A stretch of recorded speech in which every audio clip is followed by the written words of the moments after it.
Buenos días, tardes, noches y bienvenidos a un nuevo vídeo en el que vamos a hablar de una de las propiedades textuales fundamentales para que un texto lo sea así, es decir, tanto desde la variante receptiva, cuando leemos un conjunto de oraciones que sepamos que es un texto, y también desde la variante creativa, es decir, que cuando nosotros realicemos e intentemos crear un texto, estas premisas de las que vamos a hablar, y en concreto esta premisa, la adecuación, debe cumplirse. Lo primero que tenemos que hablar o tenemos que empezar introduciendo es qué es una propiedad textual. Y una propiedad textual es precisamente eso, es decir, una serie de rasgos, una serie de características, una serie de premisas que tienen que cumplirse siempre, que han de estar presentes para que un número limitado de oraciones componga la mayor unidad comunicativa que existe en la lengua, que es un texto. Estas propiedades textuales son tres. De dos de ellas ya hemos hablado a lo largo de nuestro curso académico y también tenéis otros vídeos en YouTube en los que se habla de ellas. Son la coherencia y la cohesión. La coherencia es esa propiedad textual que lo que garantiza es que entre las diferentes informaciones que tiene un texto haya una unidad. Es decir, que los diferentes contenidos que se van integrando en ese texto funcionen como un todo, que cumplan, por ejemplo, esa premisa de tener siempre un tema constante, que progresen teniendo en cuenta informaciones conocidas e informaciones desconocidas, que no se contradigan o que se relacionen con el mundo. La cohesión es la plasmación visible de esa coherencia, es decir, cómo nosotros nos aseguramos mediante unidades lingüísticas que esa coherencia se completa. Por ejemplo, cómo somos capaces de repetir elementos que ya han aparecido antes sin repetir propiamente la misma palabra, mediante lo que llamamos mecanismos cohesivos, o cómo conectamos las nuevas ideas que introducimos mediante mecanismos nexuales, como los marcadores del discurso, como los signos de puntuación o como las diferentes conjunciones. Pero terminemos y lleguemos a nuestra última propiedad textual, esa en la que nos vamos a centrar en este vídeo, la adecuación. La adecuación es la propiedad textual que garantiza que un texto sea pertinente, es decir, que sea apropiado para el contexto, para la situación comunicativa en la que se está produciendo. Esto depende fundamentalmente de cuatro factores que tenemos aquí resumidos. El primero es el espacio-tiempo en el que se desarrolla ese mensaje, ese texto, que se adecue, es decir, que el hablante receptor perciba como aceptable ese mensaje para ese contexto espaciotemporal. El segundo es que la forma de expresar ese contenido se ajuste al tema o a la naturaleza del tema del que se trata. También que nuestros receptores los tengamos en cuenta y sepamos qué grado de confianza, por ejemplo, tenemos con ellos o en ese ámbito concreto cómo nos podemos comunicar en concreto con ese receptor. Es otro elemento que tenemos que tener en cuenta para que el texto sea adecuado. Y por último, cuando nosotros creamos un texto adecuado o no adecuado, también tenemos que tener en cuenta la intención comunicativa con la que lo creamos. Por ejemplo, imaginémonos que estamos siendo demasiado corteses al crear un texto, de tal manera que esa persona que me está escuchando o con la que estoy intentando comunicar no cumple la intención de ese mensaje porque yo no soy suficientemente brusco, porque no soy suficientemente directo con él. Imaginemos, por ejemplo, que le preguntamos a un alumno, ¿puedes leer el siguiente párrafo? Y me dice, sí, puedo, pero no lo hace. Quiere decir que está entendiendo perfectamente mi contenido, el contenido que yo le quiero transmitir, pero he sido tan cortés que él no quiere desarrollarlo. Por eso también tenemos que ser adecuados para el canal comunicativo y para la intención que tenemos a la hora de crearlo. Una vez hemos visto estos cuatro factores que son los que influyen directamente en la adecuación, tenemos que tener en cuenta que la coherencia y la cohesión hacen que un texto sea gramatical o agramatical, es decir, que sea correcto o incorrecto desde el punto de vista lingüístico, desde el punto de vista del código. Pero la adecuación no va a garantizar esa gramaticalidad. Es decir, puede haber diferentes textos que sean gramaticales, que sean perfectamente comprensibles desde el punto de vista lingüístico y que, sin embargo, no sean aceptables. La adecuación depende directamente de nuestro receptor y de que nuestro receptor conciba ese texto como apropiado para ese contexto. Si no lo hace, seguramente deje de hacernos caso o lo conciba como algo que atenta contra su imagen social y por consiguiente no nos responda o no interactúe con nosotros como nosotros esperaríamos. Por ejemplo, imaginaros que se siente ofendido al escuchar nuestro texto y que por tanto se cierra en banda nuestro mensaje y o no contesta o lo hace de una forma que no es la esperable. Por ejemplo, pensemos que de las diferentes maneras en las que podemos realizar una petición a un camarero, como por ejemplo podríamos decirle, podría traerme un café y seguramente ese texto sea aceptable y el camarero lo haga, o podría decirle, ponme un café, coño. Y en ese caso, nuestro camarero seguramente se sienta ofendido y proceda a opción uno, escupirnos en el café y traérnoslo, opción 2, a no cumplir con lo que nosotros pedíamos. Eso mismo que hablábamos antes de la intención comunicativa que está detrás. Vale, esta adecuación de la que vamos a hablar depende directamente de lo que se llaman las variedades lingüísticas. Es decir, que nosotros seleccionemos una forma determinada de comunicarnos para ese contexto concreto y que lo hagamos de manera correcta. Si os acordáis, hemos hablado ya a lo largo de este curso de diferentes variedades lingüísticas, por ejemplo, las variedades diatópicas, es decir, las diferentes formas en las que se habla un idioma en los diferentes lugares del globo en los que este idioma se habla. Por ejemplo, en el castellano teníamos español de América, teníamos español del norte de la península o español septentrional, español del sur de la península o español meridional, que incluye también Canarias. Esta variedad concreta no la seleccionamos de manera adecuada o inadecuada, sino que simplemente nosotros hablamos de acuerdo a ella y seguramente nuestro receptor responda a ella de una forma u otra. Es curioso como sí que a veces tiene que ver con la adecuación. Fijaros que, por ejemplo, determinados presentadores de televisión pública o de televisiones generalistas como Antena 3 o Telecinco, ¿vale? Cuando ellos son andaluces o son canarios y pasan a presentar programas para audiencias nacionales, disimulan su acento para considerarse a ellos mismos y para que el público los considere más adecuados. De tal manera que hasta cierto punto también puede hasta influir en esta propiedad textual que llamamos adecuación. El segundo es la variedad diacrónica. La variedad diacrónica normalmente tampoco la escogemos, sino que nos viene prefijada por el momento histórico en el que vivimos, porque las variedades diacrónicas son las diferentes formas en las que se habla una lengua dependiendo del periodo histórico en el que nos hallemos. Es decir, no habla igual una persona, un hablante de castellano del siglo XIII, que uno del siglo XV, que uno del siglo XVII, que uno del siglo XX o nosotros en el siglo XXI. Si nosotros utilizamos normalmente una variante diacrónica del siglo XXI, siempre seremos adecuados, que es con la que normalmente hablamos. Si hablamos de una forma a lo mejor muy rimbombante, muy arcaica o llena, por ejemplo, de palabras que están en desuso, seguramente no lo seamos. Sin embargo, no es lo habitual. Lo habitual es la elección de la variedad diastrática y de la variedad diafásica, de las cuales vamos a hablar más concretamente en lo siguiente, que son las que influyen directamente en este proceso que conocemos como adecuación. ¿Qué es entonces la variedad diastrática? Pues la variedad diastrática es el nivel de lengua, que así se llaman las diferentes variedades diastráticas que existen, que nosotros dominamos y por tanto podemos seleccionar en función de una serie de factores que tenemos ahí reseñados. Por ejemplo, tenemos nuestro nivel de estudios. Imaginémonos que nosotros no hemos terminado la educación secundaria obligatoria, que estamos cursando un bachillerato, que hemos acabado, por ejemplo, una carrera universitaria, que somos una persona con varias carreras y varios másteres. Nuestro dominio lingüístico será distinto porque también nuestras lecturas lo son y nuestras experiencias comunicativas también lo son. Por ejemplo, la profesión que desempeñemos, si tiene una mayor relevancia en la jerarquía social o una menor, seguramente también implique un nivel de estudios mayor o menor y también un mayor dominio lingüístico menor, nuestro nivel socioeconómico. Esto desgraciadamente suele ser así. Las personas que son o que pertenecen a los estratos más altos de la sociedad, ¿vale? Las clases sociales más altas y que tienen un mayor poder económico, también suelen tener un mayor dominio lingüístico porque han tenido una mejor educación que los que no gozan de estos beneficios. Y también tenemos, por ejemplo, por ahí reseñados la edad y el sexo, que también son importantes en lo referente a esta variedad diastrática. No es igual un niño cuyo dominio lingüístico es limitado que, por ejemplo, como habla un estudiante adolescente de 16 años, como habla una persona adulta de 40 o como habla un señor de 70. Esto influye directamente en esa variedad diastrática. De igual manera, por ejemplo, que lo hace el sexo. No habla igual normalmente una mujer por una serie de cuestiones sociales de las que podemos hablar y que están ligadas mucho al patriarcado que un hombre. Tiene que cumplir una serie de normas y una serie de correcciones que normalmente un hombre no tiene fijadas socialmente y que por tanto no ha de cumplir.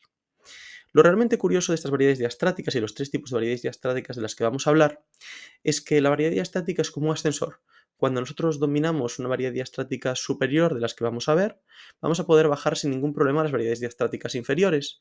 Pero si nosotros no hemos conseguido llegar a esa planta en el ascensor, no vamos a conseguir dominar esa variedad diastática y por tanto no vamos a poder adecuarnos de manera correcta a ese nivel de lengua en el que sería pertinente comunicarnos en ese caso concreto.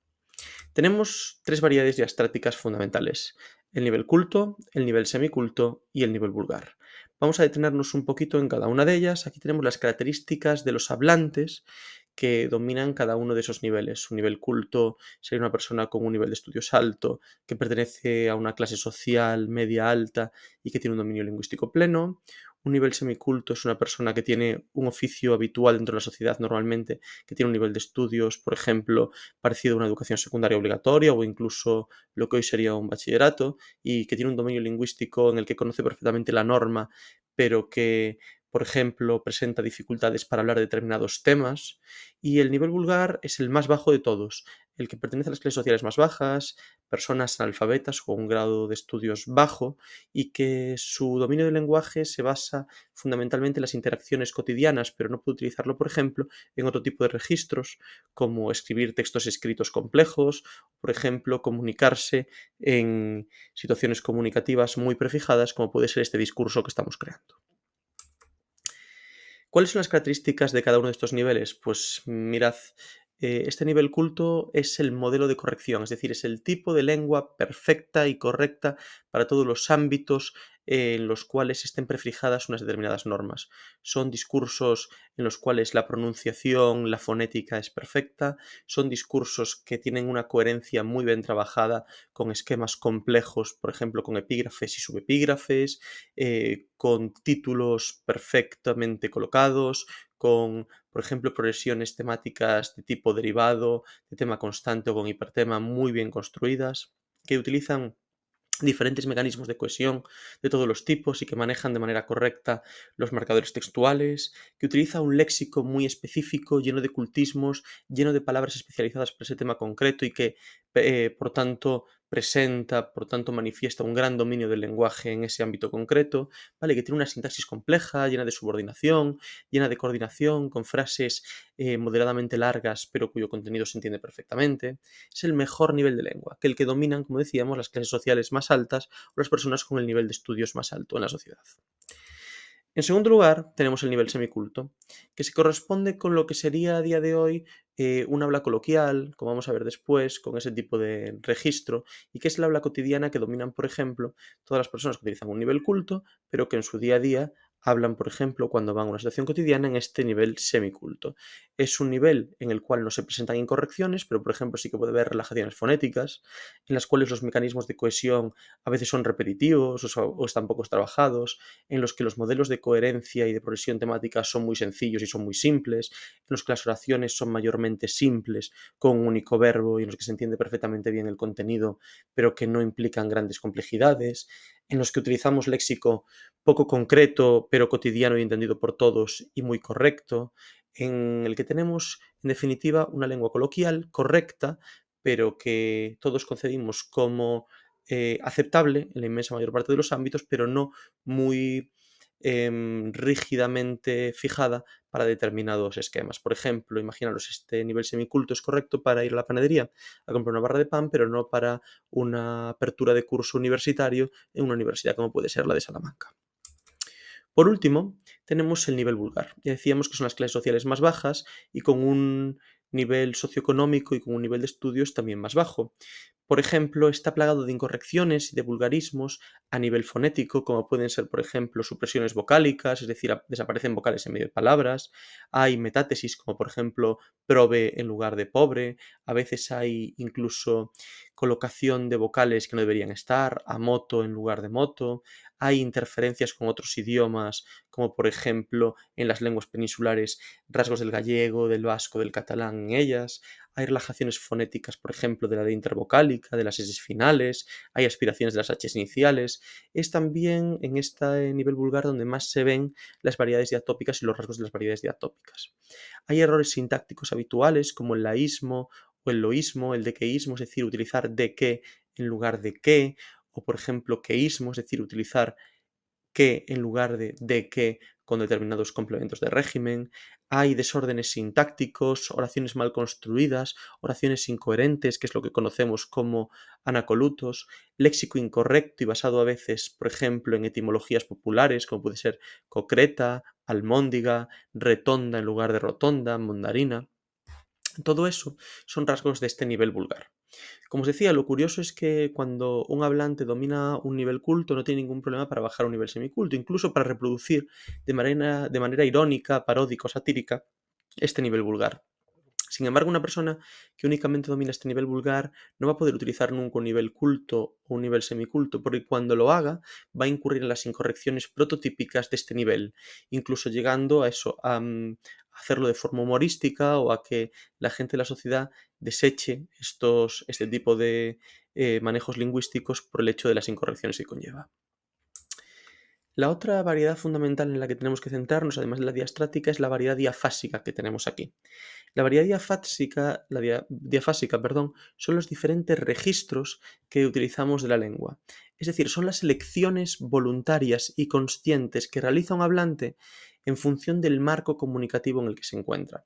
Nosotros, desde pequeños, aprendemos a comunicarnos y aprendemos a comportarnos lingüísticamente en determinados contextos. Es decir, a partir de imitación o a partir de ver cómo se comunican nuestros padres, nuestros abuelos, nuestras personas socialmente cercanas, reproducimos una forma de comunicarnos. Por eso, por ejemplo, cuando vamos a comunicarnos con un médico en una consulta, no lo hacemos utilizando, por ejemplo, un nivel semiculto, sino que normalmente lo hacemos en un nivel culto. Lo mismo ocurre cuando nos comunicamos con un juez, con un policía o, por ejemplo, con una persona en un nivel jerárquicamente superior.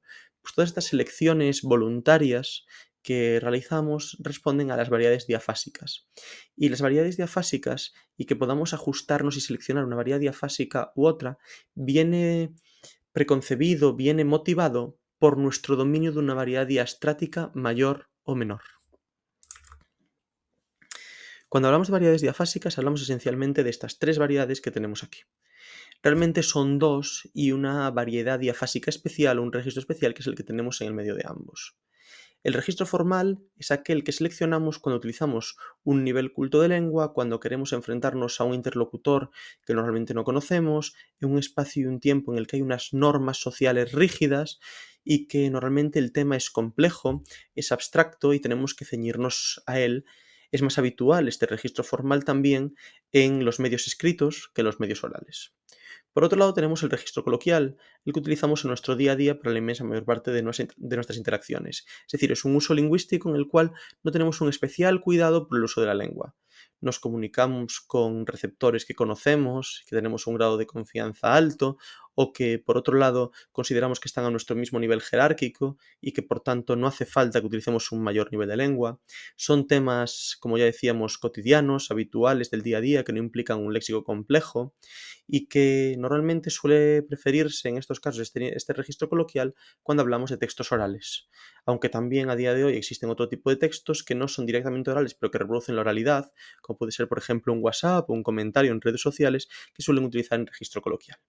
El registro formal normalmente está asociado a un nivel culto de lengua, la gente que lo tiene. Un registro coloquial a un nivel semiculto o a un nivel vulgar de lengua. Las personas que no tienen ese nivel semiculto utilizan un nivel vulgar, las personas que tienen un nivel culto y un nivel semiculto suelen utilizar esos niveles en este segundo caso.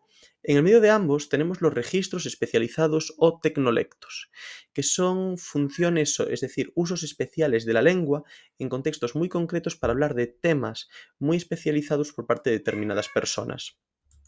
Imaginémonos, por ejemplo, tecnolectos que tienen que ver con el campo de las tecnologías, tecnolectos que tengan que ver, por ejemplo, con el campo de determinadas ciencias y que utiliza personas especializadas en esos campos cuando se comunican con otras personas que también pertenecen a ellos.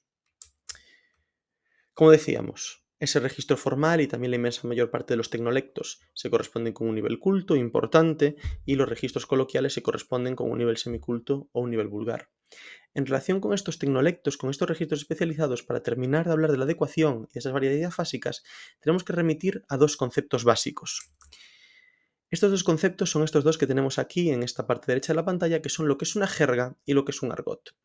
Una jerga es una variedad lingüística propia de un grupo de hablantes que desempeña una profesión concreta y que por tanto utiliza un léxico especializado que se liga a las interacciones entre las personas de ese ámbito laboral en ese registro concreto. Es decir, imaginémonos como tenemos ahí unos fontaneros, por ejemplo, imaginémonos, por ejemplo, unos mecánicos, imaginémonos unos médicos, imaginémonos unos abogados. Hablan entre ellos utilizando una serie de términos y una serie de vocablos y una serie de estructuras que son típicas de ese registro concreto. Sí, ¿Es un registro formal? Sí. ¿Es un nivel culto? Vale, pero además es un tecnolecto concreto que es este tipo de jerga. Un poquito más lejos de estos tecnolectos, pero siguiendo dentro de los registros especializados, también tenemos los argots, que son formas de hablar con términos concretos de grupos sociales que intentan diferenciarse, que intentan distanciarse del resto. Es decir, por ejemplo, pensemos en el registro concreto que utilizan los gamers entre ellos, con un montón de palabras del estilo spamear, por ejemplo, con palabras concretas para reaparecer en un determinado lugar de la pantalla, por ejemplo, carrilear cuando lo que ocurre es que un jugador está tirando del resto. Todo ese tipo de términos lo que hacen es diferenciarlos del resto de grupos lingüísticos de la sociedad y crearles como si fuera una forma de hablar concreta que les da una cierta autonomía frente al resto y que los distingue. También, por ejemplo, tenemos aquí el caso de la raza gitana, que tiene un argot concreto con un montón de palabras que han entrado a día de hoy en los niveles vulgares o en los niveles semicultos de la lengua, como por ejemplo, imaginémonos palabras del tipo kel, del tipo plash, del tipo, por ejemplo, guial para novia. Todo esto son palabras que pertenecen a este tipo de argots y que en un momento eran para diferenciarse del resto de la sociedad y no ser comprendidos, pero que a día de hoy son de uso habitual. Por consiguiente, para estudiar la adecuación de todo un texto tenemos que tener en cuenta tanto los 4 criterios iniciales de los que hablábamos, el tema, el hablante al que nos enfrentamos, el espacio-tiempo, nuestro propósito, intención y nuestro canal empleado, y para ello tenemos que aludir a estos 2 tipos de variedades esencialmente, a las variedades diastráticas y a las variedades diafásicas, aunque haya casos muy concretos en los que también sea preciso hablar de las diacrónicas y de las diatópicas.